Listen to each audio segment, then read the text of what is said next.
A devoted young man spent his last $48 to celebrate his mother's birthday. He ordered a steak for her, while quietly eating only soup himself, lying that he had already eaten earlier. What he didn't know was that a wealthy woman sitting alone nearby was watching every moment. Moved by his sacrifice and love for his mother, she quietly paid for their meal. But a short while later, a loud scream suddenly rang out in the parking lot. When the young man and his mother hurried outside, they witnessed a shocking scene. Before we dive into the full story, tell me where you're watching from, and make sure to subscribe so you don't miss more stories of kindness every day. The rain came down in sheets across Chicago's South Side, turning the cracked pavement into a mirror of yellow streetlights. Ethan Miller pulled his thin jacket tighter, feeling the cold seep through the worn fabric. The wind cut across his face, carrying the smell of wet asphalt and exhaust from passing cars. He kept his hand wrapped around the wallet in his pocket, feeling the edges of the bills inside. $48.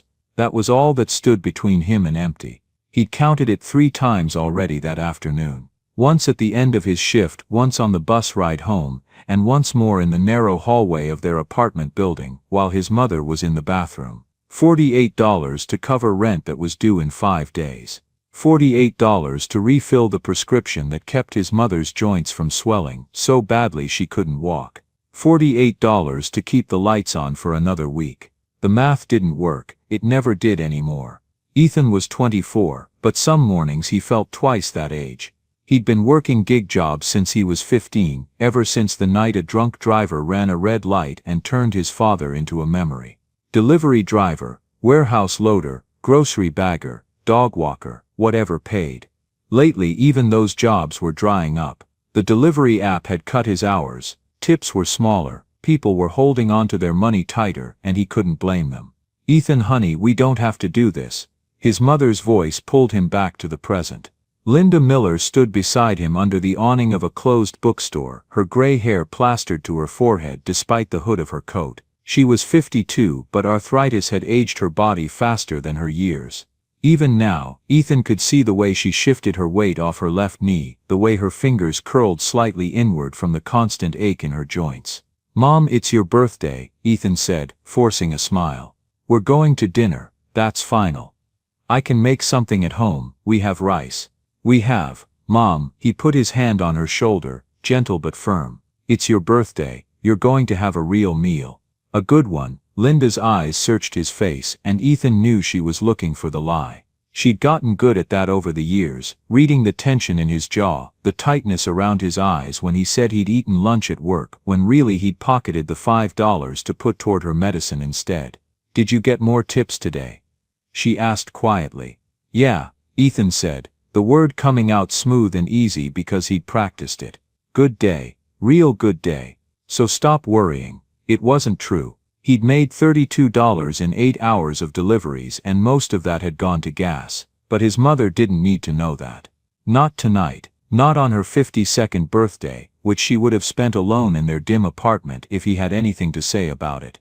They walked 3 blocks through the rain to Harbor Street Diner. Ethan had chosen it carefully. Not so cheap that it would depress her, not so expensive that the prices would make her refuse to order. He held the door open, and a wave of warm air rolled over them, carrying the smell of coffee and grilled onions.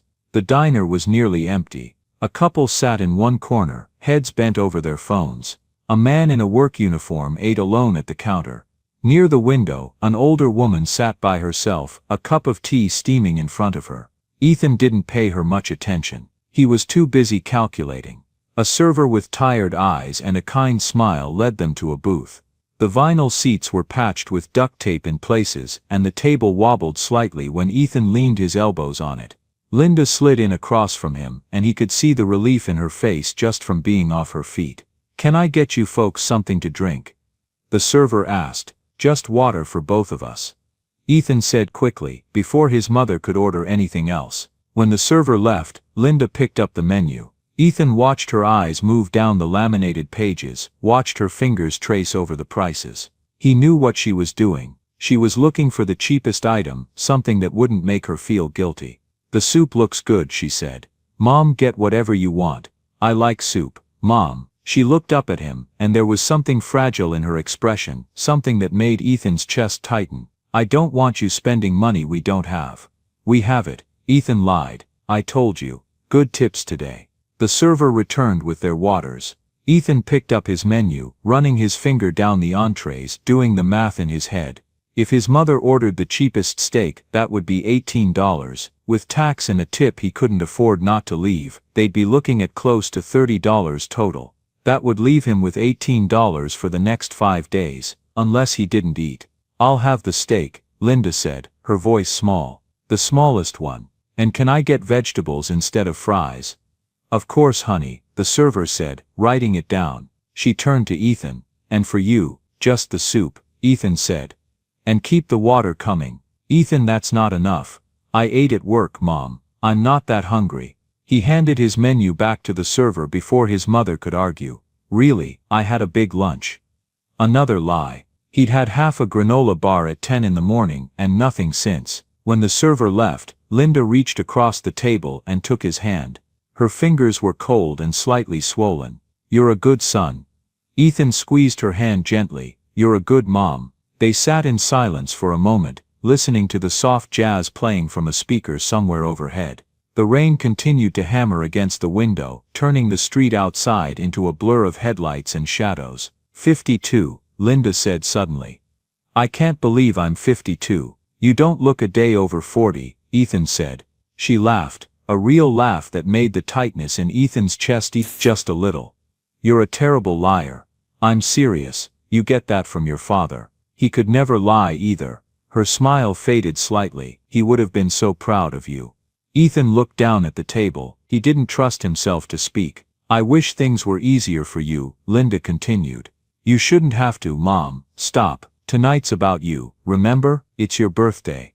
No sad talk." She nodded, but Ethan could see the guilt in her eyes. The same guilt he saw every time she took her medication, every time she couldn't help with rent, every time he came home exhausted from working double shifts. She carried it like a weight, and no matter what Ethan said, he couldn't lift it from her shoulders. The food arrived 15 minutes later. The steak was small but cooked perfectly, the vegetables bright and steaming. Ethan's soup came in a white bowl, thin and watery, with a few sad vegetables floating on top. He stirred it slowly, trying to make it last. Linda cut a piece of steak and held it out across the table.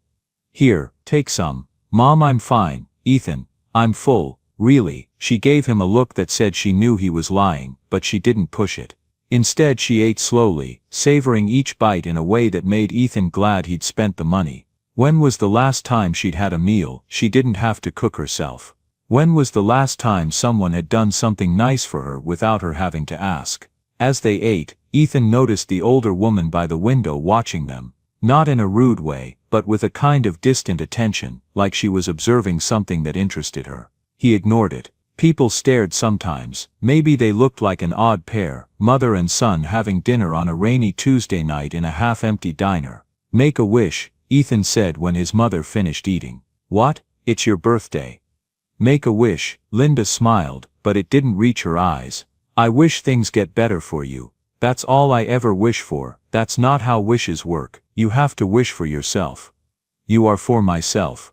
Ethan felt something crack in his chest, a hairline fracture in the wall he'd built to keep himself standing upright. He looked away, blinking hard. When the check came he pulled out his wallet under the table, shielding it from his mother's view. The total was $27.36. He pulled out 2 20s, leaving them on the small tray. That left him with $8 and some change. Enough for 1 gallon of gas, maybe a loaf of bread. "Ready to go?" he asked. Standing before his mother could see his hands shake. They were almost to the door when the server caught up with them. "Wait," she said, slightly out of breath.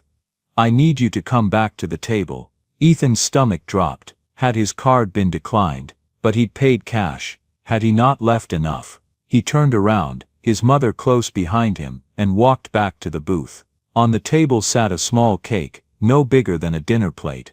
A single candle burned in the center, its flame flickering in the draft from the heating vent. Written in blue icing were the words, "Happy Birthday." Linda stopped walking. Her hand went to her mouth. "I don't understand," Ethan said, looking at the server. "We didn't order this." The server smiled. Someone else did. They also paid for your meal. Everything's taken care of. Who? Ethan spun around, scanning the diner. The couple in the corner was gone.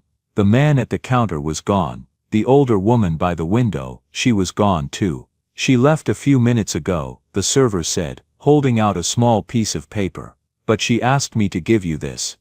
Ethan took the note. The handwriting was elegant, slanted slightly to the right. There are great men who start with devotion to their mothers. He read it 3 times before his mother gently took it from his hands. She read it once, and then tears started rolling down her cheeks. I don't understand, Linda whispered. Who was that? I don't know, Ethan said, but his voice felt far away. He stared at the cake, at the single candle burning down slowly. Someone had been watching them. Someone had seen his mother order the cheapest steak, had seen him order soup and water, had seen something that made them want to help. And they hadn't waited around for thanks. Make your real wish, Ethan said softly. Linda leaned forward and blew out the candle. The smoke curled upward, disappearing into the warm air of the diner. Ethan didn't ask what she wished for. He thought maybe, for the first time in a long time, she might have wished for something for herself. They left the diner 10 minutes later, the cake in a takeout box tucked under Ethan's arm. The rain had slowed to a drizzle, and the streets gleamed like polished stone.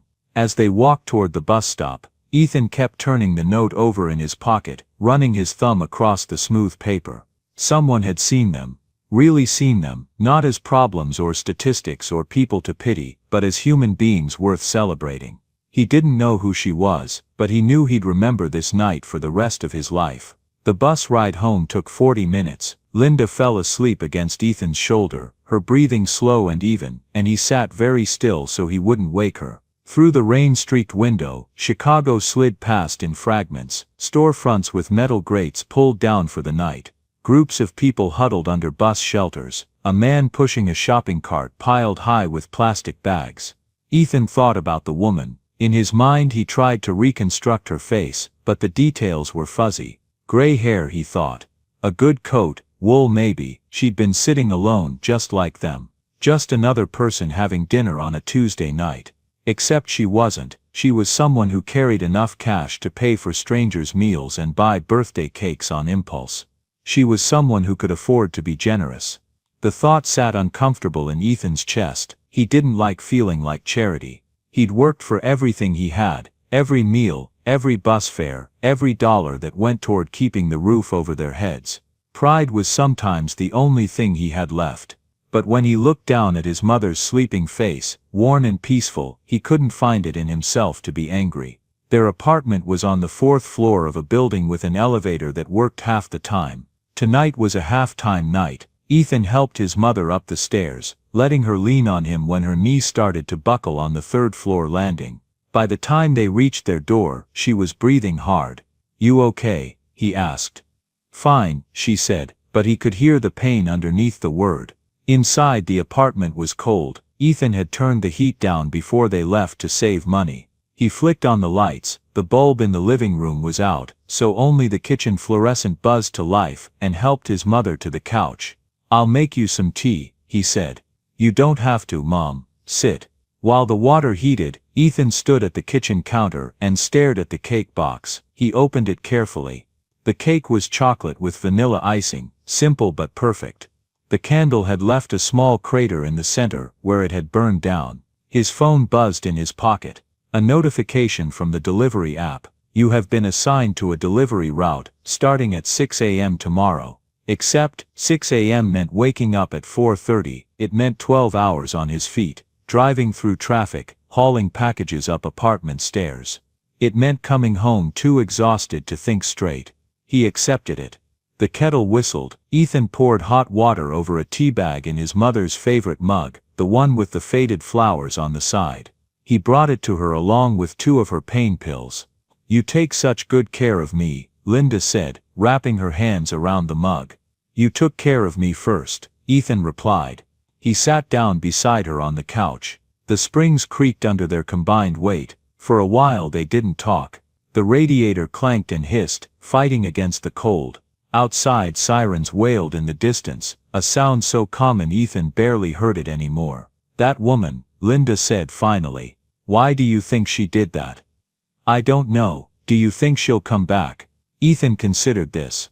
Probably not. I think people like that. They do something nice and move on. They don't stick around for thank yous. I wish I could have thanked her. Maybe that's why she left. Linda took a sip of tea, wincing slightly as she adjusted her position. I keep thinking about what the note said. About great men. Mom, you are, great. Maybe not the way the world measures it, but you're the best person I know. Ethan looked at his hands. They were rough from work, caul used across the palms, a burn scar on his right thumb from a hot delivery bag. I'm just doing what I have to do. No, Linda said firmly. Lots of people do what they have to do. Not all of them do it with kindness. Ethan didn't know what to say to that, so he said nothing. They sat together until Linda's tea was finished, and then he helped her to bed. He made sure she had water on the nightstand, made sure her phone was charging, made sure the extra blanket was folded at the foot of her bed in case she got cold. Good night, Mom, he said from the doorway. Good night, sweetheart. And Ethan, she propped herself up on one elbow. Thank you, for tonight, for everything. He nodded, not trusting his voice, and pulled the door mostly closed. In his own room, Ethan lay on top of the covers, still dressed. He was too tired to change, too tired to brush his teeth, too tired to do anything but stare at the ceiling and listen to the building settle around him. Someone's TV played through the wall, a baby cried on the floor above. The refrigerator hummed its broken song. 4:30 would come fast. But before he let himself sleep, Ethan pulled out his wallet and counted what was left. $8.63, not enough for the week ahead. Not enough for anything really. But tonight his mother had blown out a candle. Tonight someone had seen them and decided they mattered.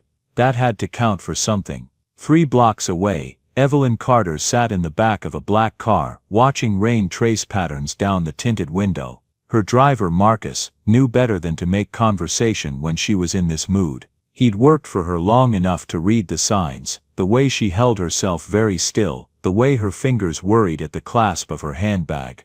Home, Mrs. Carter? He asked. Yes, she said. Then after a pause, no, drive around for a bit. Marcus nodded and pulled smoothly into traffic. Evelyn opened her handbag and pulled out her phone. No messages, no missed calls. She'd known there wouldn't be, but she checked anyway. It was a habit she couldn't break, this small hope that flickered and died every time she looked at the empty screen. Today was her birthday too. 68 years old. She'd spent it alone in her penthouse office, signing papers and taking calls from people who wanted her money, her influence, her name on their boards. At 7 p.m., she'd told her assistant to go home and decided on impulse to find somewhere quiet to eat. Somewhere no one would recognize her. Harbor Street Diner had seemed perfect. No one looked twice at an older woman in a good coat. No one knew that the simple wool she wore cost more than most people made in a month. No one cared. She'd ordered tea and sat by the window, trying to remember the last time she'd eaten alone in public. Years, maybe. Decades. When you reached a certain level of wealth, privacy became a commodity too valuable to waste, and then they'd walked in. The young man and his mother. Evelyn had noticed them immediately, though she couldn't say why. Maybe it was the careful way he held the door. Maybe it was the worn-through patch on the shoulder of his jacket. Maybe it was the look in his eyes when he glanced at the menu, sharp, calculating, afraid. She'd watched them order. Watched the mother try to choose the cheapest option. Watched the son pretend he wasn't hungry. Watched the lie pass between them as smooth as breath, and something in Evelyn's chest had cracked open. She'd seen that look before. In her own mirror 50 years ago. Before the money, before Carter Holdings, before she became the kind of woman who could buy and sell companies with a phone call. Back when she was a girl whose mother worked 3 jobs and still couldn't keep the lights on. That boy wasn't eating so his mother could have steak. Evelyn had called the server over with a gesture. The couple in the booth, she'd said quietly. I'd like to pay for their meal, and I'd like you to bring them a birthday cake. Something small, just 1 candle. The server had smiled. That's really kind of you. Don't tell them who it's from, just say someone took care of it. She'd written the note on a business card, crossing out her printed information and scribbling the message on the blank side. She'd left before they saw the cake, slipping out while the server was in the kitchen. She didn't need thanks, didn't want them. What she wanted she couldn't name.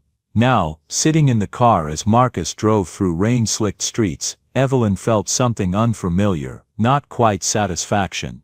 Not quite peace, just a small warmth in her chest, like a candle lit in a dark room. "Mrs. Carter," Marcus said, "I'm going to pull over near that parking garage entrance. I need to make a quick call about tomorrow's schedule. Will you be all right for a moment?"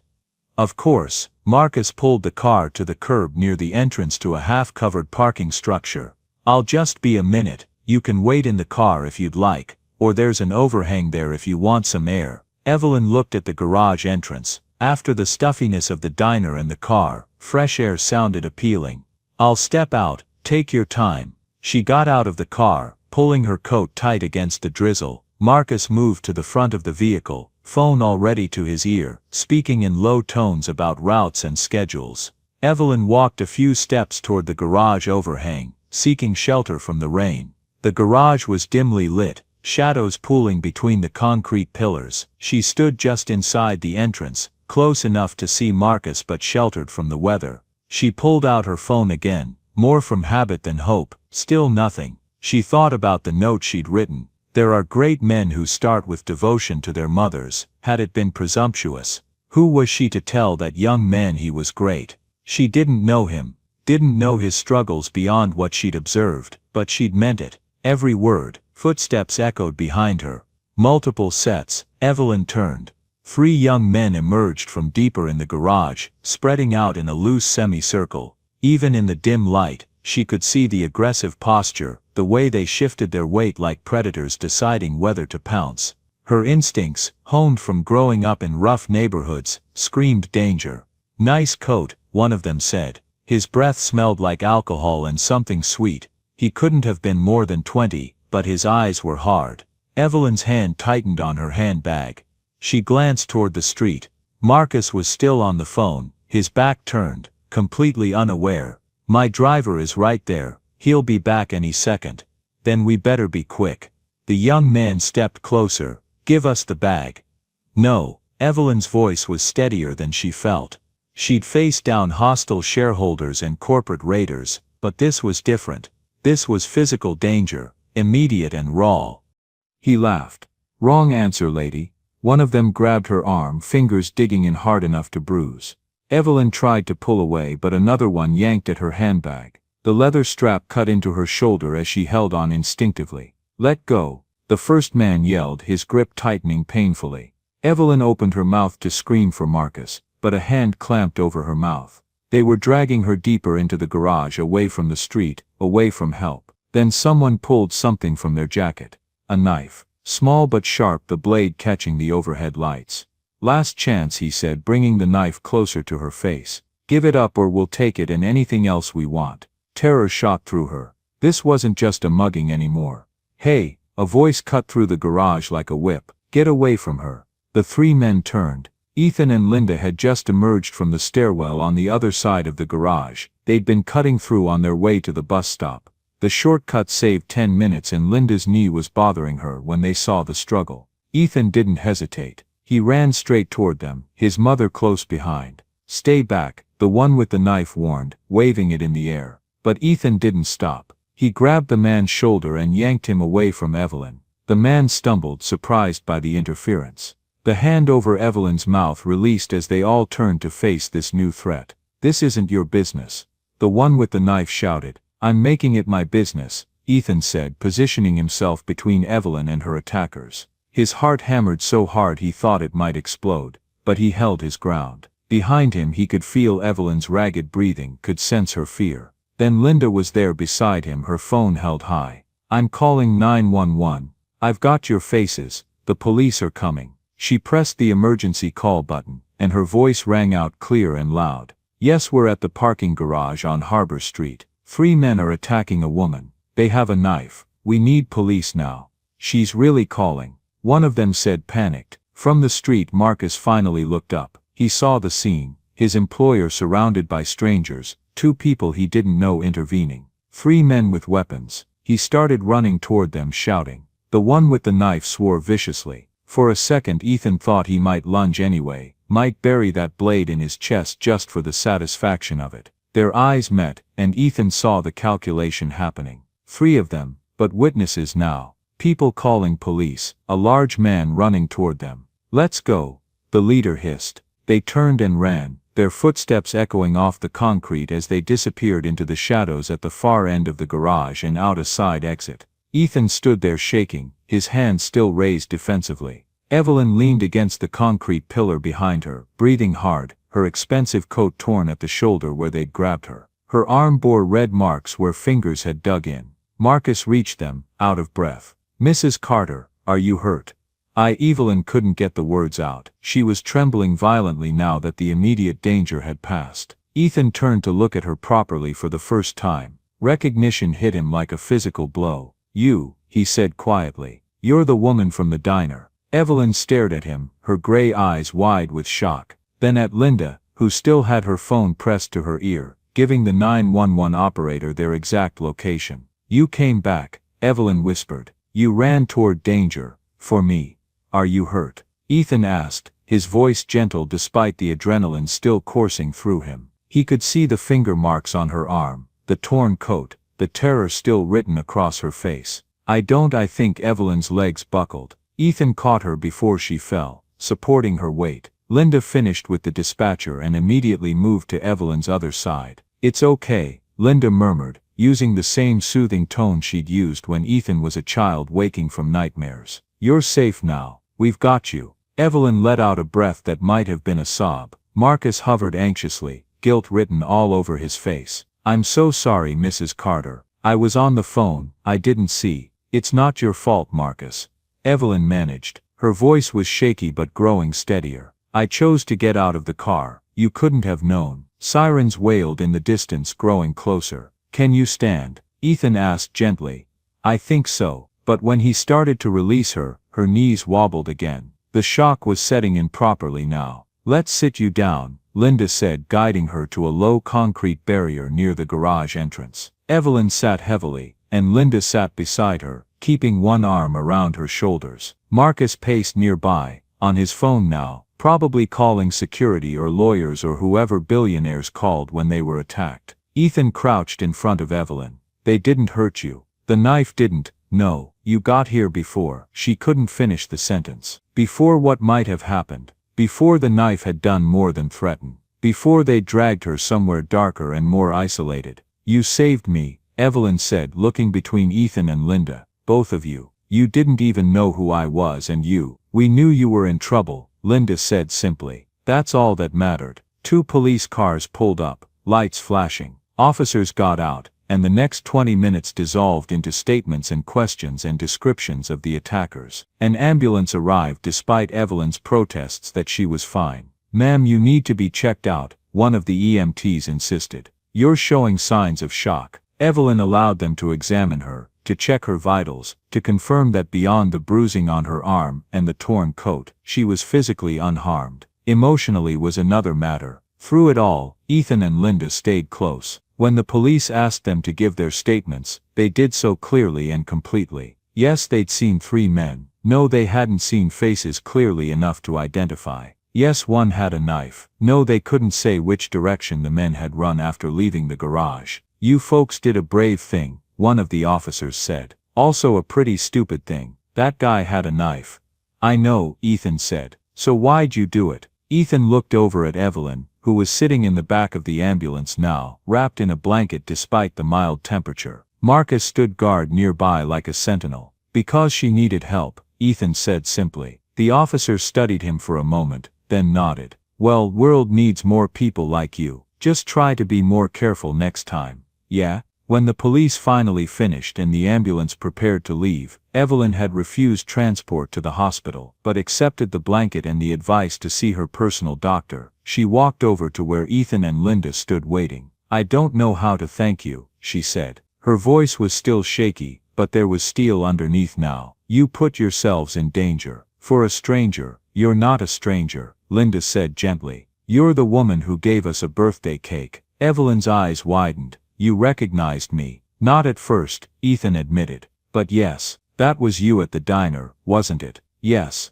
Evelyn pulled the blanket tighter around her shoulders. I saw you together, I saw your son give up his meal for you, and I thought that was worth celebrating. You could have just left, Ethan said, after you paid. You didn't have to leave the note. I wanted you to know you were seeing, really seeing.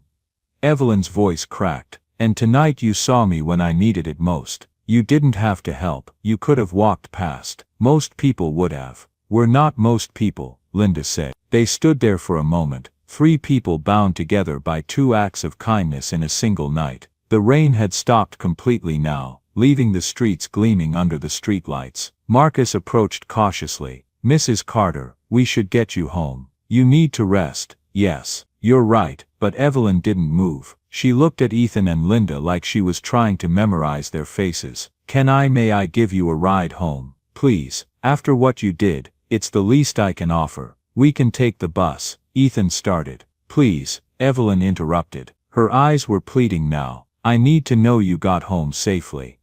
She stopped, struggling for words. I need to not be alone right now, just for a little while longer. Linda looked at Ethan and nodded slightly. Okay, Ethan said. Thank you. The car ride was quiet at first. Marcus drove carefully, checking his mirrors constantly, hyper-vigilant now after what had happened. Evelyn sat in the back seat with Linda, still wrapped in the ambulance blanket despite the car's warmth. Ethan sat across from them, watching Evelyn with concern. She was still trembling slightly, small aftershocks from the adrenaline crash. Her hand kept going to her arm, where the bruises were already forming, touching them gingerly, as if to confirm they were real. Does it hurt? Linda asked gently. Not much, just sore. Evelyn looked down at the marks. I keep thinking about what would have happened if you hadn't been there. But we were, Linda said firmly. That's what matters, is it? Evelyn's voice was barely a whisper. I have all this money, all this power. I have security protocols and emergency contacts and everything money can buy.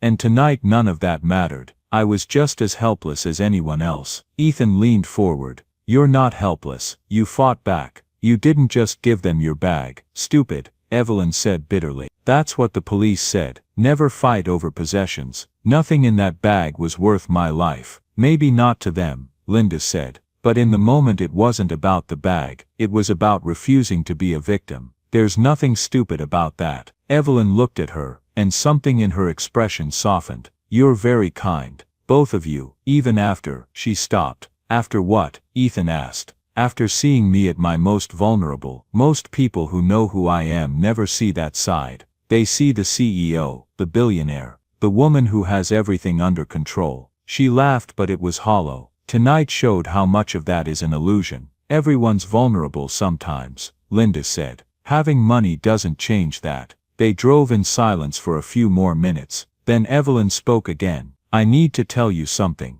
About who I am. Properly, I mean. You don't owe us anything, Ethan said. Yes I do. You saved my life. The least I can do is be honest with you. Evelyn straightened up, letting the blanket fall from her shoulders. Even shaken and bruised, there was something commanding about her. My name is Evelyn Carter. I own a company called Carter Holdings. We do logistics, warehousing, real estate investment. You might have seen our building downtown. The one with the glass facade. Linda's eyes widened slightly. Carter Holdings. I've heard of it. Most people have. It's worth just over $1 billion.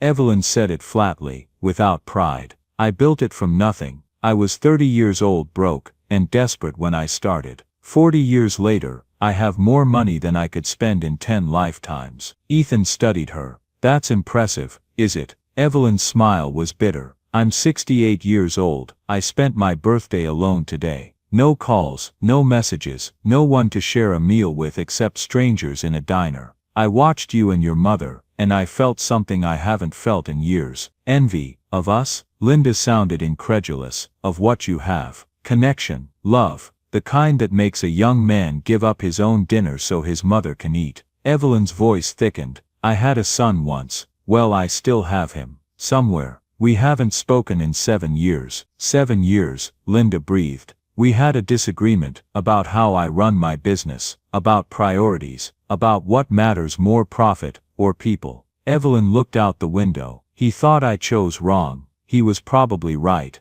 The car fell silent again. Marcus navigated through the wet streets, heading toward the address Ethan had given him. Tonight, Evelyn continued, when those men grabbed me, the first thing I thought was that no one would even know I was missing until Monday morning when I didn't show up for a board meeting. That's what my life has become. I'm surrounded by people who need things from me, money, approval, signatures on documents, but no one who actually cares if I live or die. That's not true, Linda said softly. Marcus clearly cares. You should have seen his face when he realized what was happening. Marcus is paid to care. Money doesn't create that kind of fear in someone's eyes. He wasn't scared of losing his job. He was scared of losing you. Evelyn looked at Linda for a long moment. Then quietly, thank you for saying that. I'm saying it because it's true. Linda reached over and took Evelyn's hand. The gesture was so natural, so warm that Evelyn's carefully maintained composure finally cracked.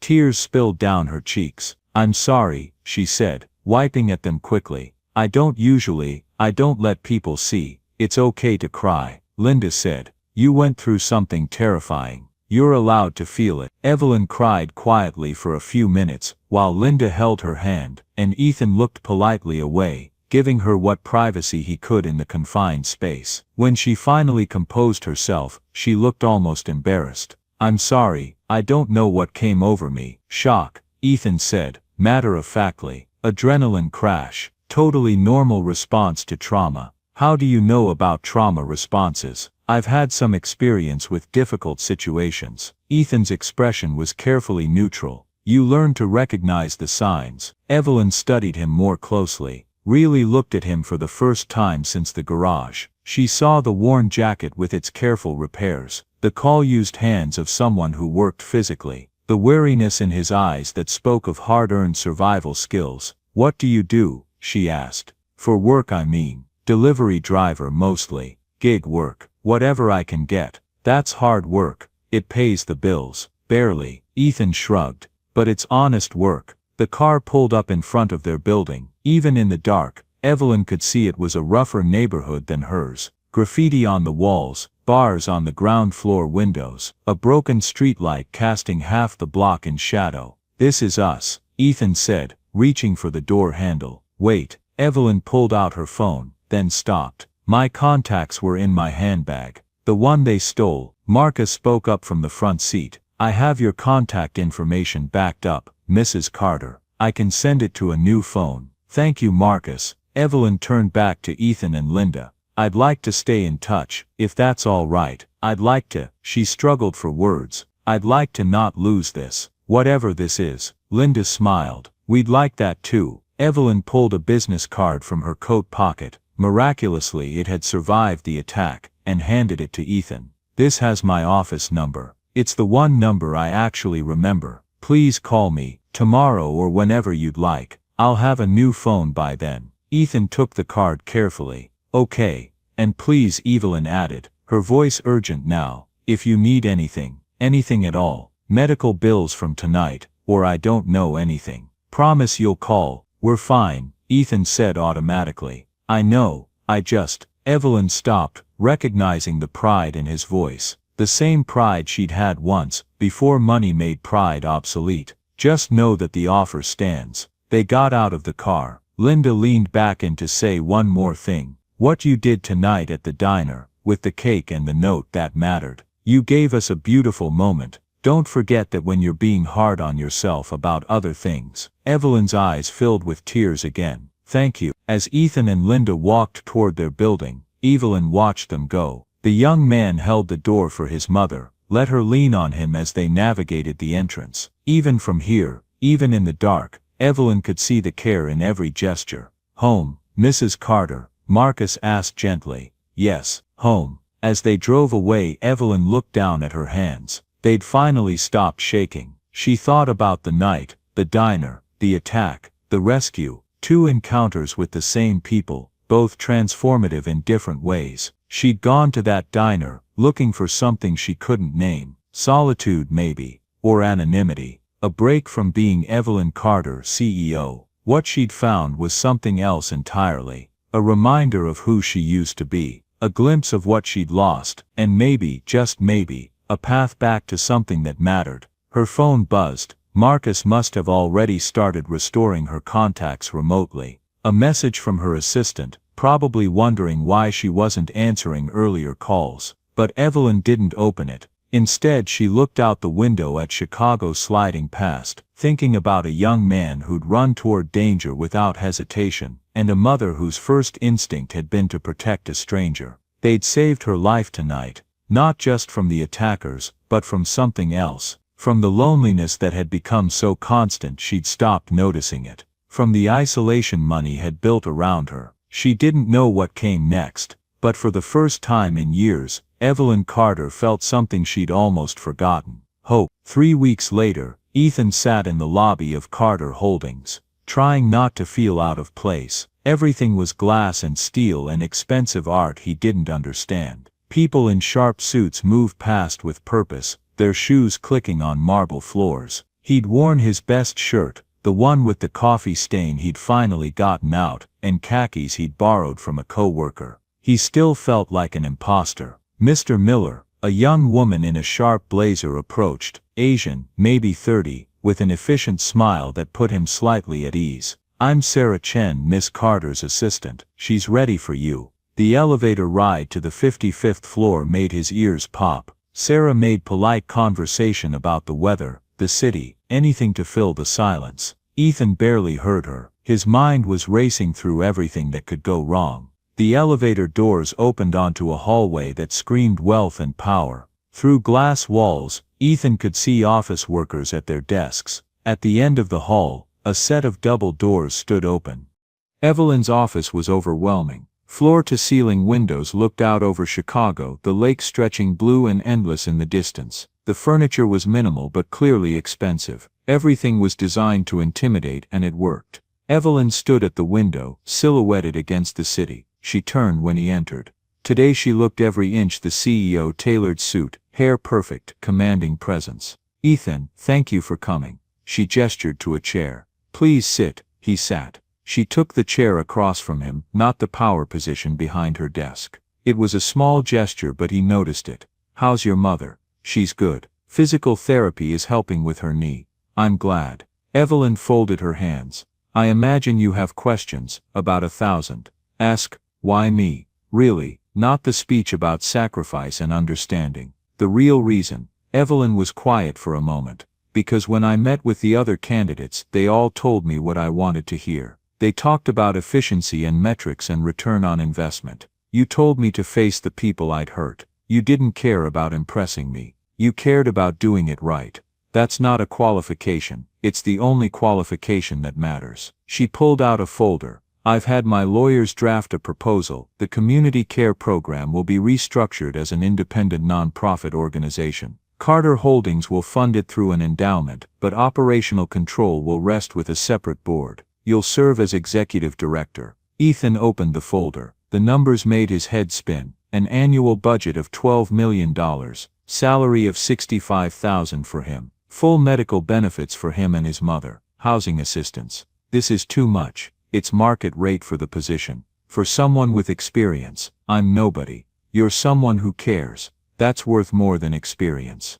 Evelyn leaned forward. "I've spent 30 years building a company. I know how to read people. You have something that can't be taught. Integrity, empathy, the ability to see past the bureaucracy to the human beings at the center of it. What if I fail? Then we'll figure it out together. But I don't think you will." Ethan looked at the numbers again. $65,000 a year. He'd made $23,000 last year. This would change everything. His mother could get the treatment she needed. They could move somewhere safe. He could stop worrying about every dollar. "There's something else," Evelyn said. She pulled out another document. "Carter Holdings maintains several residential properties for employee housing. We have a 2-bedroom unit available in Lakeview, near a hospital. Good schools, if you ever." She stopped. "It's yours if you want it. Subsidized rent, $600 a month. $600 a month." Their current apartment was $800 for a 4th-floor walk-up with a broken elevator and sirens every night. "Why are you doing this?"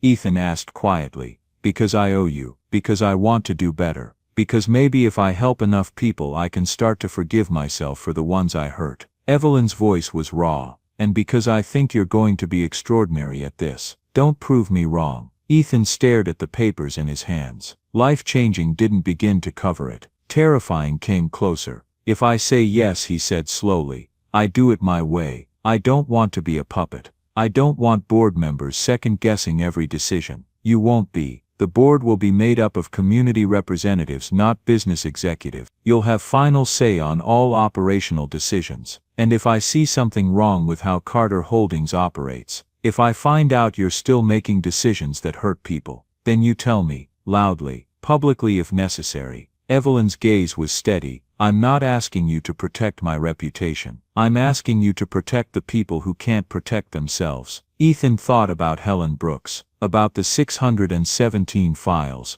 about his mother working herself sick for 20 years to keep him fed, about the $48 that had felt like the end of the world just a month ago. Okay, he said. I'll do it. Evelyn's smile transformed her face. For a moment she looked younger, lighter. Thank you. You start Monday. Sarah will handle all the paperwork and get you set up. There's still the public meeting. You promised. It's scheduled for next Friday. The community center on South Ashland. Everyone affected has been contacted. It won't be pleasant. Good. It shouldn't be. As Ethan stood to leave, Evelyn called out, one more thing. He turned. I'm grateful for this chance to make things right. For you being brave enough to hold me accountable. For her voice caught. For reminding me what it means to be human. Ethan nodded. He didn't trust himself to speak. In the elevator going down, Sarah handed him a tablet. This has all the information you'll need. Building access codes, contact lists, current program data. Take the weekend to review it. Monday we'll start orientation. Can I ask you something? Of course. Why are you still working here? For her. Sarah was quiet for a moment. Because I've seen her change. Really change. The person who cut those programs 3 years ago. She's not the same person standing in that office now. People can grow. They can learn. I want to be here to see where that growth leads. What if she backslides? Then I'll be the first one out the door. But I don't think she will. Not with you watching. When Ethan got home, his mother was cooking dinner. The apartment smelled like onions and garlic, the kind of smell that meant home. How did it go? She asked. Ethan set the folder on the table. I took the job. Linda turned from the stove. Really? I start Monday. And Mom? He pulled out the lease agreement. We're moving. That weekend passed in a blur. They gave notice on their apartment, packed their modest belongings into boxes. Ethan reviewed the tablets Sarah had given him until his eyes burned, trying to absorb years of program history and budget data. Monday morning he put on the one decent outfit he owned and took 3 buses downtown. Sarah met him in the lobby with coffee and a schedule that made his head spin. Welcome to your first day, she said with a smile. Ready? No. Good. That means you're paying attention. She led him through a maze of hallways to a small office on the 32nd floor. It had a window, an actual window, and a desk and a computer, and everything he needed to do work he had no idea how to do. Your first priority is reviewing the terminated case files, Sarah said. We need to contact everyone and offer to restore their benefits. I've set up a database for tracking. The outreach team will handle the actual calls, but you'll need to approve the messaging.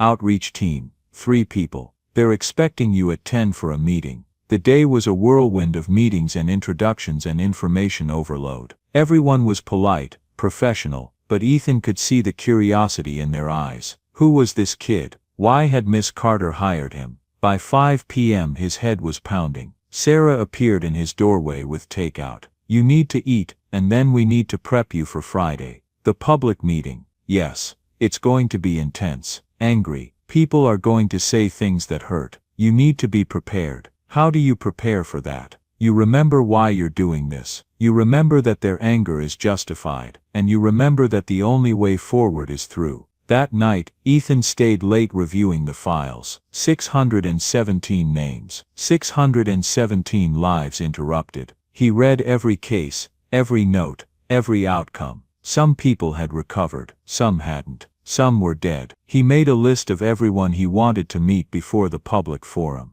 At the top, Helen Brooks. The next morning he called her. Miss Brooks, this is Ethan Miller. I came to visit you a few weeks ago. I remember I took the job. I'm running the community care program now, and I need your help. With what? Making sure we do this right. I'm going to visit everyone I can before the public meeting Friday. Will you be there? Wouldn't miss it for the world. Good, because I need people like you there. People who'll tell the truth, even when it's uncomfortable. Helen was quiet for a moment. You really mean this, don't you? This isn't some PR stunt. I really mean it, and I need people watching to make sure it stays that way. All right, I'll be there. Front row. Over the next 3 days, Ethan visited as many people from the files as he could. Dorothy Williams, who'd nearly starved. Robert Chen, who'd lost his housing. Maria Santos, whose medication had been cut mid-treatment. Each story was worse than the last. Each person had been failed by a system that was supposed to help them.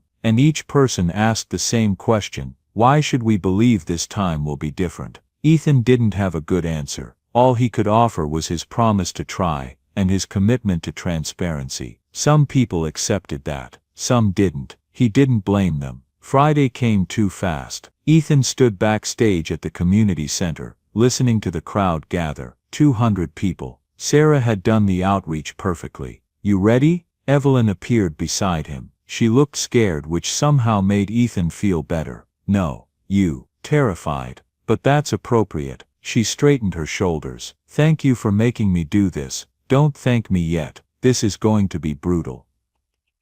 I know I deserve brutal. The lights dimmed. Sarah gave them the signal. Together they walked onto the stage. The community center fell silent as Ethan and Evelyn stepped into the light. 200 faces stared up at them. Some curious, some angry, some just exhausted from fighting systems that never listened. Ethan spotted Helen Brooks in the front row, her walker beside her chair. She nodded at him once, sharp and decisive. It steadied something in his chest. Evelyn stepped up to the microphone. Her hands gripped the podium like it might keep her upright. Thank you for coming, she began. Her voice echoed in the sudden quiet. I know many of you took time. You couldn't afford to be here. I know some of you are angry. You have every right to be. A man in the third row stood up before she could continue. He was maybe 65, thin, with angry eyes. We didn't come here for apologies. We came here for answers. Why did you cut us off? Evelyn didn't flinch. 3 years ago, Carter Holdings faced a financial crisis. The board presented me with options. I could lay off 5,000 employees, or I could restructure community programs. I chose to cut the programs. The room erupted, people shouting, demanding to be heard. Ethan stood beside Evelyn, his presence a silent support, but he let her face it alone. She'd asked for this. She needed to feel it. After several minutes, a woman raised her hand. The room quieted. My name is Dorothy Williams, she said. Her voice was weak but clear. You cut my meal delivery service. I have diabetes. I can't cook for myself anymore. I ended up in the hospital for malnutrition. She stood slowly, leaning on the chair in front of her. Do you know what that feels like? Starving in your own home because you're too proud to beg. Evelyn's face went pale. No, I don't. I'm sorry. Sorry doesn't feed me. You're right, it doesn't. Evelyn looked directly at Dorothy. That's why I'm here. Not to ask for forgiveness, because I don't deserve it, but to tell you what I'm going to do to make this right. She nodded to Ethan, who pulled up a presentation on the screen behind them. Effective immediately, Carter Holdings is reinstating the community care initiative at full capacity. Evelyn said, we're reaching out to every person whose assistance was terminated. If you were affected, you will be contacted within 72 hours. Full restoration of services, no questions asked, no reapplication needed. Another voice from the crowd. For how long? Until the next time you need to balance your books. That's a fair question. Evelyn turned to face the room. Which is why I'm also announcing that the Community Care Initiative is being transferred to an independent non-profit organization. It will be fully funded by Carter Holdings through an endowment that cannot be touched by the company or its board. I will have no operational control, no voting rights, no ability to make the same mistake twice. Murmurs rippled through the audience, some skeptical, some cautiously hopeful. Who's going to run it? Someone called out.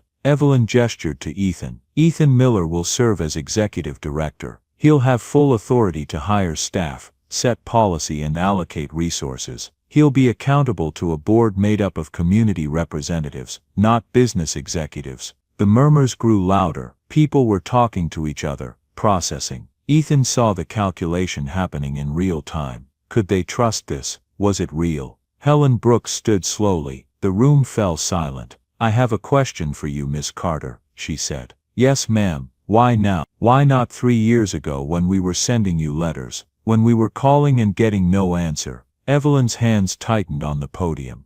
"Because 3 years ago I cared more about my company's reputation than about the people I was hurting. Because I was a coward who hid behind spreadsheets and budget reports instead of facing the consequences of my decisions. Because it took someone," she looked at Ethan, "reminding me what actually matters." "And what's that?" Helen's voice was like steel. "That every person in this room is someone's mother, someone's father, someone's reason for getting up in the morning. Someone who deserves dignity and care, not because they're profitable, but because they're human." Evelyn's voice broke. "I forgot that. And I'm sorry. I know that doesn't fix anything, but it's the truth." Helen stared at her for a long moment. Then she nodded once and sat down. But others weren't satisfied. A man in the back stood. "You talk about dignity, but you took ours. You made us beg. You made us feel worthless. And now you want us to believe you've changed, just like that." "No," Evelyn said firmly. "I don't expect you to believe anything just like that.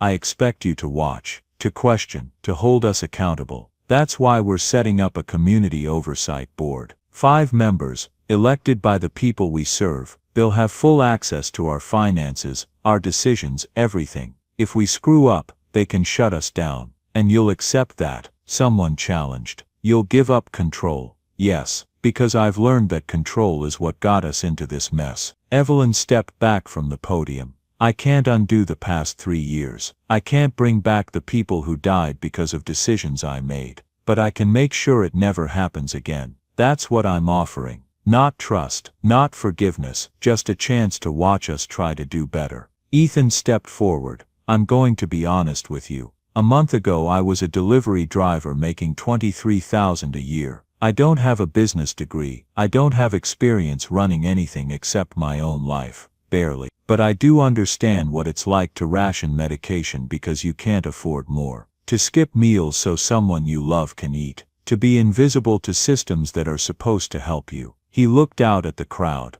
"I can't promise I'll get everything right. But I can promise I'll listen. I can promise that when you call, someone will answer. I can promise that you'll never again be just a number on a spreadsheet. You'll be people, and you'll be treated like people deserve to be treated." A woman in her 70s stood up. "You say all that now, but what happens when it gets hard? When the money runs out, when it's inconvenient? Then I'll fight," Ethan said simply. "I'll fight like I'd fight for my own mother. Because that's what this is. It's fighting for people who deserve someone in their corner." The questions continued for another hour. Some hostile, some curious, some just exhausted from fighting for so long. Ethan and Evelyn answered every one. Never making excuses, never deflecting blame, just facing the anger and pain they caused. When it was finally over, people filed out slowly. Some stopped to shake Ethan's hand. A few even nodded at Evelyn, though their expressions remained guarded.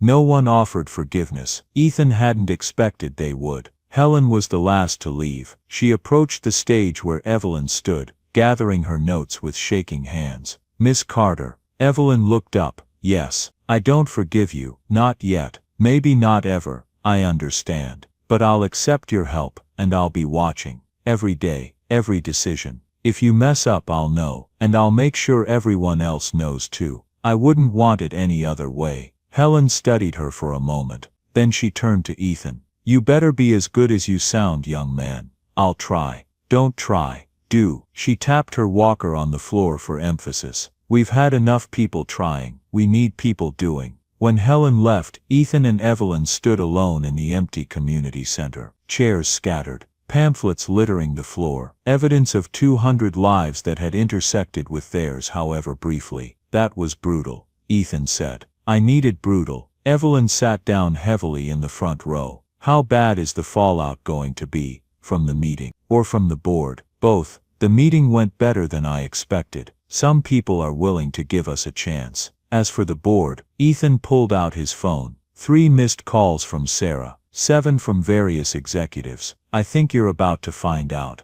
Evelyn's phone buzzed. She looked at the screen and closed her eyes. Emergency board meeting. Tonight, 8 p.m. What will you tell them? The truth, that I'm done making decisions based on stock price, that I'm done sacrificing people for profit, and if they don't like it they can find a new seat. They might actually do that. I know. She looked at him. Is it worth it? Losing everything I've built for something that might fail? You tell me, what have you actually built? A company, a fortune, or a life that means something? Evelyn was quiet for a long time. Then she stood. Come on, you should be at this board meeting too. Why? Because you're going to run the foundation. They need to see who you are, what you stand for, and they need to understand that I'm not backing down. The board meeting was held in a conference room on the 55th floor of Carter Holdings. 12 men and women in expensive suits sat around a table made of wood that probably cost more than Ethan's entire apartment. They looked at him like he was a stain on their furniture. Evelyn sat at the head of the table. Ethan sat beside her, trying not to fidget. Let's get to it, said a man in his 60s with silver hair and a cold expression. Evelyn, what the hell are you doing? This community initiative nonsense is tanking our stock price. Shareholders are furious. We've had 3 institutional investors threaten to pull out. Then let them pull out, Evelyn said calmly. Excuse me, if they're only invested because we maximize profit at the expense of human dignity, then I don't want their money. The room exploded, everyone talking at once, shouting about fiduciary responsibility, about shareholder value, about the company they'd built together. Evelyn let them yell. When they finally ran out of steam, she spoke. I made a choice 3 years ago that I've regretted every day since. I cut programs that helped vulnerable people because this board told me to. Because you said it was necessary. Because profit mattered more than people. She looked around the table. I'm not making that choice again. You don't have a choice, another board member said. A woman with sharp eyes and sharper words. We have a legal obligation to our shareholders. You can't just give away millions because you feel guilty. I'm not giving it away. I'm investing it in people, in community, in the kind of company I wish we'd been all along. That's not how business works. Then maybe business needs to work differently. The silver-haired man leaned forward. Evelyn, be reasonable. We understand you want to do some good. That's admirable. But this, he gestured at Ethan. This is not how you run a billion-dollar company. This boy has no experience, no credentials. You're making us a laughingstock. This man, Ethan said quietly, and every head turned, has more experience than any of you in what really matters. I've lived the life of the people we're supposed to be helping. I know what it's like to be failed by systems that don't care. And I know what help actually looks like when you need it. That doesn't qualify you to run a multi-million-dollar program. No, but my willingness to listen does. My commitment to treating people like human beings does. My refusal to hide behind profit margins when real lives are at stake does. Ethan stood. Miss Carter hired me because she knows I won't let her make the same mistakes twice. If that makes you uncomfortable, good, it should. The room fell silent. The board members exchanged glances. This is corporate suicide, someone muttered. Maybe, Evelyn said. Or maybe it's the first honest thing this company has done in years. She stood beside Ethan. I'm restructuring the community initiative as an independent foundation. It will be funded by Carter Holdings, but operationally autonomous. The board can't touch it. You can't cut it when it's convenient. It's done. You can't do that without board approval. Actually, I can. My controlling shares give me final say. I'm doing this with or without your blessing. The silver-haired man's face went red. This is unconscionable. You're violating your fiduciary duty. Shareholders will sue. Let them. I'll show them exactly what their profit margins cost. Evelyn pulled out a folder and dropped it on the table. 617 people. That's how many lost their benefits 3 years ago. Some of them died, others suffered. All because we decided money mattered more. If shareholders want to sue over that, I'll see them in court. The meeting devolved into chaos. Threats of resignation, threats of lawsuits, threats to call an emergency shareholder vote to remove Evelyn as CEO. Through it all she remained calm. When they finally ran out of threats she spoke once more. I understand if you want to leave. I understand if you think I've lost my mind. But I'm not changing course. This is who I am now. This is who I should have been all along. And if that costs me this company, then so be it. She walked out. Ethan followed. In the elevator they stood in silence. When the doors opened on the lobby, Evelyn let out a breath she seemed to have been holding for hours. Well, that went about as expected. They're going to fight you, Ethan said. I know, but I've spent 30 years fighting for profit. It's time I fought for something that actually matters. Over the next 2 weeks the fallout was worse than they'd imagined. 3 board members resigned. The stock price dropped 12%. Business publications ran headlines about Carter's PR disaster and controversial pivot. Shareholders filed complaints. Lawyers sent letters. Through it all Ethan worked. He hired staff for the foundation. He approved outreach plans. He personally called every single person on the list of terminated cases. Some hung up on him. Some cried. Some were already dead and he spoke to their families instead, offering restored benefits too late to matter, but hoping the gesture meant something anyway. Helen Brooks became his unofficial advisor. She came to the office twice a week, reviewing his decisions, challenging his assumptions, making sure he stayed grounded in reality. You're doing good work, she told him one afternoon. Don't let the suits get to you. They're trying to force Evelyn out. Let them try. She's tougher than she looks. Helen leaned on her walker. Besides, she's got something now that money can't buy. What's that? Purpose. People can live without money. They can't live without a reason to keep going. 3 weeks after the public meeting, Evelyn called Ethan into her office. I'm stepping down as CEO, she said without preamble. Ethan's stomach dropped. What? Not leaving the company, just the CEO role. I'll stay on the board as a non-voting member. Patricia Hayes is taking over as CEO. She's been with the company 20 years, worked her way up from operations. She's tough and fair and she won't make the mistakes I made.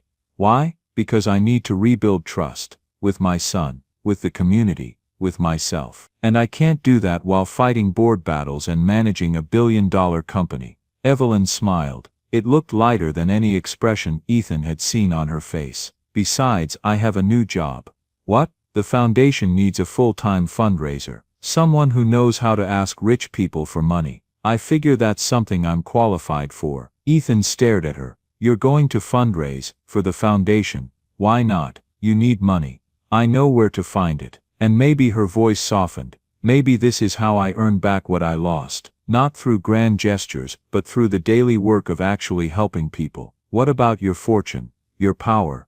I'll still have enough money to be comfortable. As for power, she shrugged. I'm tired of power. I want to be useful instead. That night, Ethan told his mother about Evelyn's decision. They were in their new apartment in Lakeview, 2 bedrooms, working heat, windows that locked, unpacking the last of their boxes. She's giving up everything, Linda said. Not everything, just the things that don't matter. Do you believe that? That money and power don't matter? Ethan thought about it. I think they matter less than we're taught to believe. And I think sometimes losing them is the only way to find what actually does matter. Linda smiled and continued unpacking. They worked in comfortable silence, building a new life from the pieces of the old. 6 months later, the Carter Community Care Foundation occupied the 5th floor of a building in Pilsen. The space wasn't fancy, functional desks, decent computers, walls painted a cheerful yellow that Linda had insisted on, but it felt like hope. 17 staff members worked full-time coordinating care for over 1,000 people across Chicago.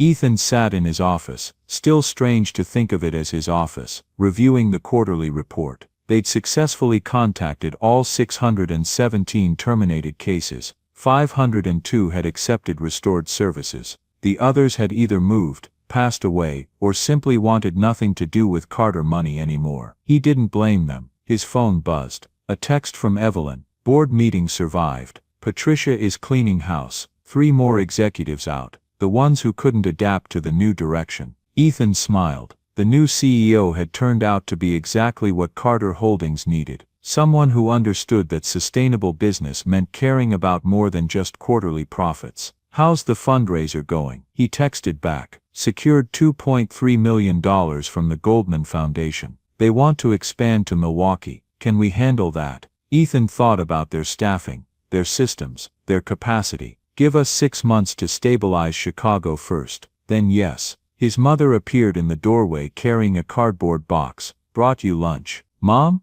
You don't have to. Chicken soup. You barely ate breakfast." She set the container on his desk with the authority only mothers possess. "Eat." Linda volunteered 3 days a week now, helping organize birthday celebrations for elderly clients. She'd turned it into her personal mission. Last month they'd thrown parties for 16 people who would have spent their birthdays alone. "How's the Rodriguez family?" Ethan asked between bites. "Mr. Rodriguez got approved for the medical equipment. Mrs. Rodriguez cried when we delivered it." Linda sat down across from him. "You know what she said? She said this is the first time anyone's helped them without making them feel small. That's the whole point." "I know. I'm just saying you should be proud." They were interrupted by Sarah Chen appearing in the doorway. She'd left Carter Holdings 3 months ago to become the foundation's COO. "We've got visitors. Helen Brooks is here with someone she wants you to meet." Ethan stood immediately. Helen had become a fixture at the foundation, serving on the community oversight board and keeping everyone honest with her sharp questions and sharper instincts. She entered his office slowly, her walker clicking against the floor, but she looked stronger than the first time they'd met.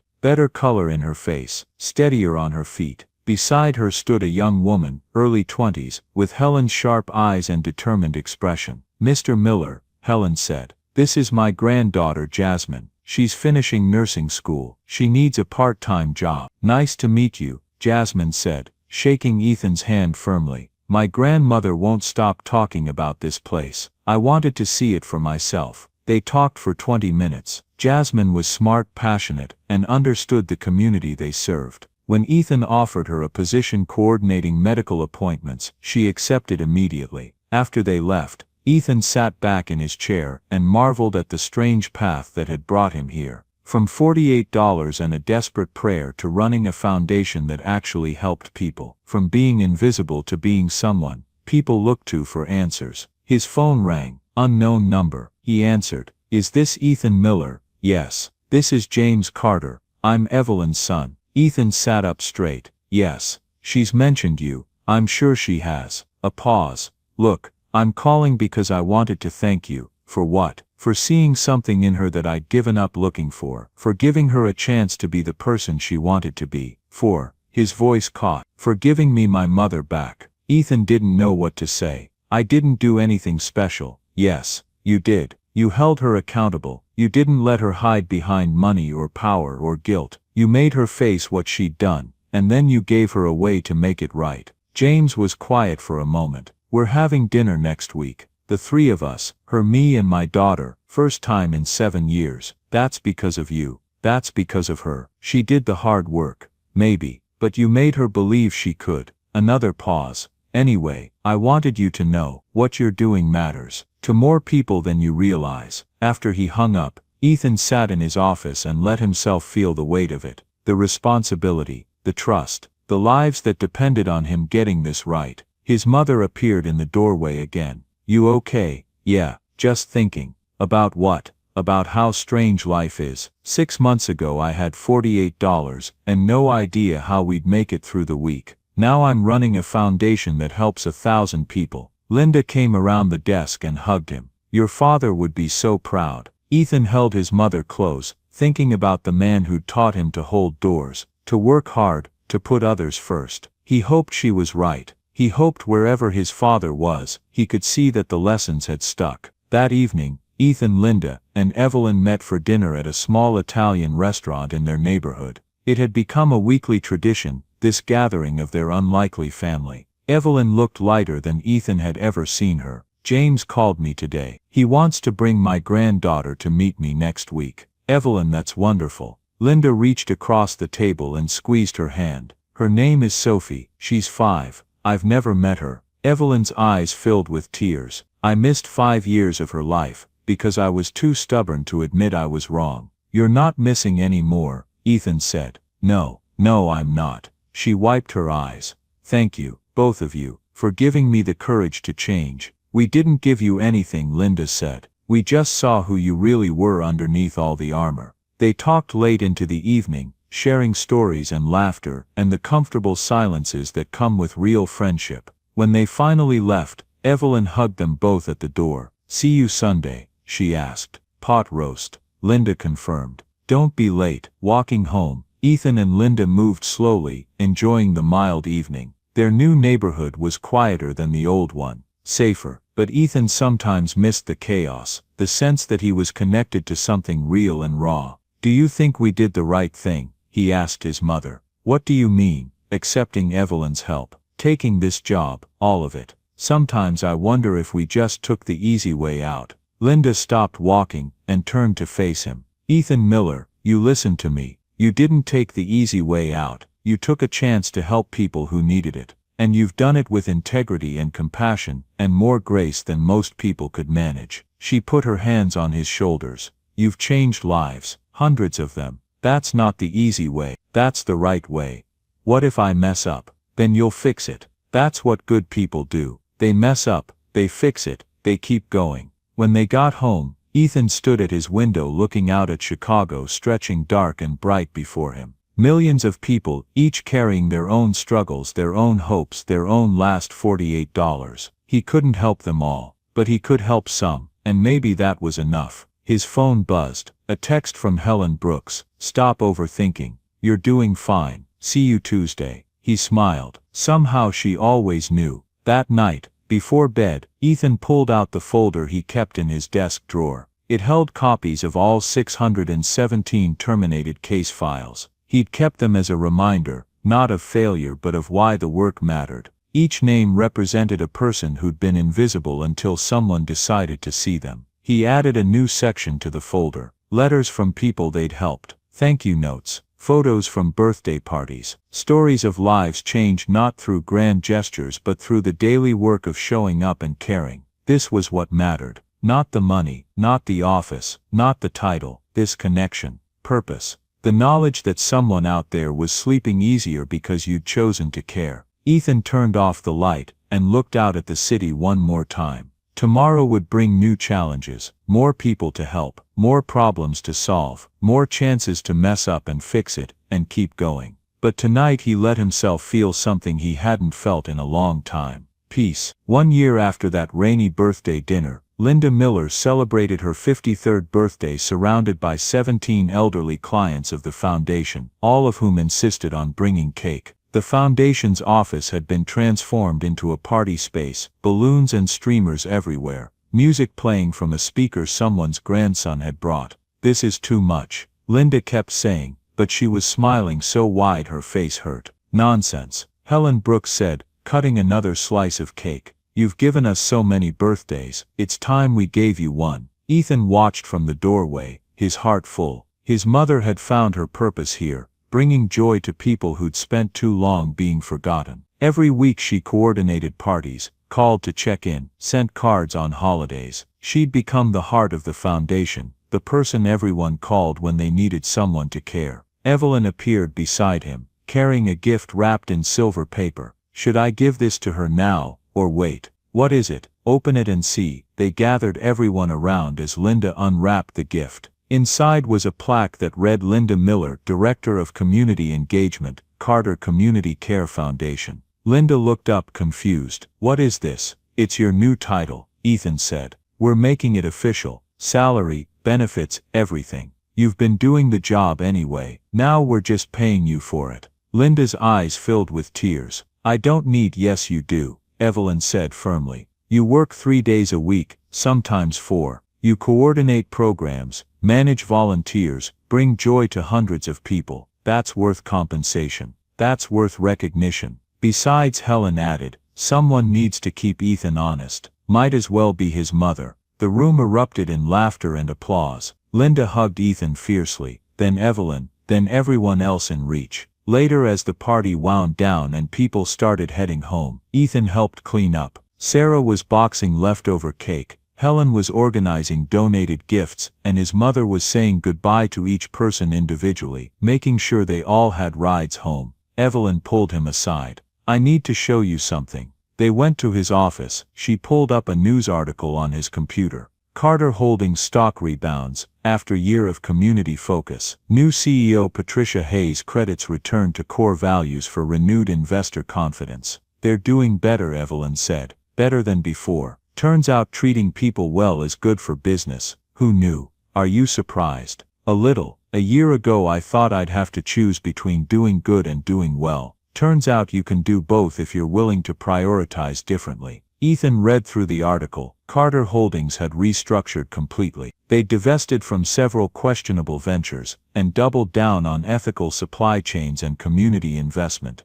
The stock price had dipped initially, but had recovered and then some. Investors were calling it conscious capitalism done right. "Patricia wants to create similar foundations in 5 other cities," Evelyn continued. "She's asked me to head up the expansion." "Are you going to do it?" "I think so. It means traveling, meeting with community leaders, convincing other wealthy people to invest in humanity instead of just profit margins." She smiled. "Turns out I'm good at that." "When do you start?" "Next month. But I'll be back every few weeks, and I'll still be at Sunday dinners. Your mother would kill me if I missed pot roast." They laughed, and Ethan felt grateful for the strange family they'd built. Not related by blood, but connected by something stronger: choice, commitment, the decision to see each other as fully human. His phone buzzed. A text from an unknown number. "Mr. Miller, this is Sophie Carter. My grandma says you're the one who helped her become a better person. I wanted to say thank you. She's the best grandma ever now." Ethan showed the text to Evelyn. She read it and started crying. "Her first text to me," she whispered. "James gave her my number. She's been texting me jokes all week. Terrible jokes, the kind only a 5-year-old thinks are funny. That's beautiful. It's everything." Evelyn wiped her eyes. "A year ago I had all the money in the world, and nothing that mattered. Now I have less money, and everything I never knew I needed." That night, the 3 of them, Ethan, Linda and Evelyn, went to Harbor Street Diner. The same booth where it had all started. The same menu, the same tired but kind server who remembered them. "Back again?" she asked with a smile. "Celebrating," Linda said. "It's my birthday week." "Well, happy birthday. What can I get you?" This time they all ordered real meals. Steaks and sides and dessert. Not because they had to prove anything, but because they could. Because they'd earned the right to celebrate without guilt. When the check came, Ethan pulled out his wallet. But Evelyn was faster. "My turn," she said. "You paid last time, and I'll pay this time too. Let me, please." They let her because generosity, they'd learned, wasn't about giving from a place of power. It was about sharing from a place of love. As they left, the server called out, "You folks have a good night. And ma'am," she looked at Linda, "happy birthday. Hope it's everything you wished for." Walking to the car, Linda linked arms with both Ethan and Evelyn. "You know what I wished for last year, on that cake you bought us?" "What?" Evelyn asked. "I wished that things would get better for Ethan, that he'd find something that made him happy, that he'd know he was valued." She squeezed their arms. "I got my wish." "We all did," Evelyn said quietly. Later, Ethan dropped Evelyn off at her condo, smaller now, after she'd downsized, but filled with photos of Sophie and James and the life she was rebuilding. Then he drove home with his mother, through streets that felt safer now, through a city that felt more like home. "Are you happy?" Linda asked as they pulled into their building's parking lot. Ethan thought about it. About the work that never stopped, the problems that kept coming, the responsibility that sometimes felt crushing. About Helen Brooks's sharp questions and Sarah's endless efficiency and his mother's quiet strength. About Evelyn's redemption and James's forgiveness and Sophie's terrible jokes. "Yeah," he said. "I think I am. Good, because I'm proud of you. So proud." They climbed the stairs to their apartment, still only the 4th floor, but in a building where the elevator actually worked now. Inside, everything was warm and safe and theirs. Ethan stood at his window one last time, looking out at Chicago, the same city where he'd once counted $48 and wondered how he'd survive. The same city where a stranger had seen him and decided he mattered. That stranger had become family. That $48 had become purpose. That desperate prayer for one good thing had become a foundation that helped thousands. It wasn't a fairy tale ending. There was still work to do, people to help, problems to solve. Helen Brooks still called him every week to challenge his decisions. The board still questioned his choices. Money was still tight, resources still limited, needs still endless. But it was real, it was honest, it was earned. And that, Ethan thought as he finally turned away from the window, was better than any fantasy. His phone buzzed one last time. A text from Evelyn. James wants us all to come to Sophie's birthday party next month. She specifically requested Ethan and Miss Linda. She says we're family now. Ethan smiled and texted back, "We'd love to. We are family," because that was the truth they'd all learned. Family wasn't just blood. It was the people who saw you when you needed to be seen, who held you accountable when you needed it, who celebrated your victories and mourned your failures and showed up again and again because they chose to care. Ethan had started with $48 and a prayer. He'd ended with a family, a purpose, and the knowledge that sometimes the smallest acts of kindness ripple outward in ways you can't predict. All it took was someone willing to see, someone willing to act, someone willing to believe that all people deserve dignity and care and the occasional birthday cake. He turned off the lights and went to bed, ready for whatever tomorrow would bring. Because tomorrow would bring more people who needed help, more problems to solve, more chances to show up and care and prove that humanity mattered more than profit.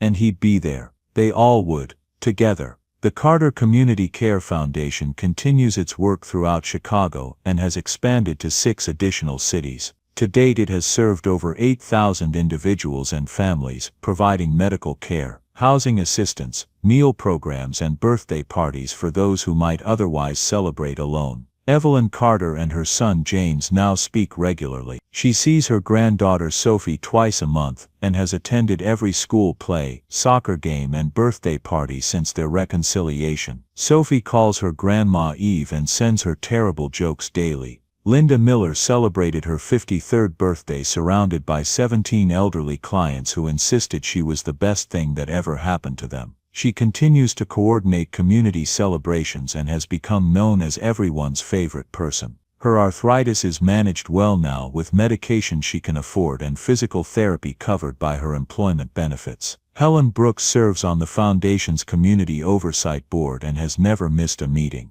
She is 80 years old now, sharp as ever, and takes great joy in keeping everyone honest. Her granddaughter Jasmine works full-time at the foundation and is pursuing a master's degree in public health. And Ethan Miller still remembers the rainy night when $48 felt like the weight of the world. He keeps that memory close, a reminder that kindness isn't about grand gestures or unlimited resources. It's about seeing people really seeing them and choosing to care. Sometimes that's all it takes to change everything. Join us to share meaningful stories by hitting the like and subscribe buttons. Don't forget to turn on the notification bell to start your day with profound lessons and heartfelt empathy.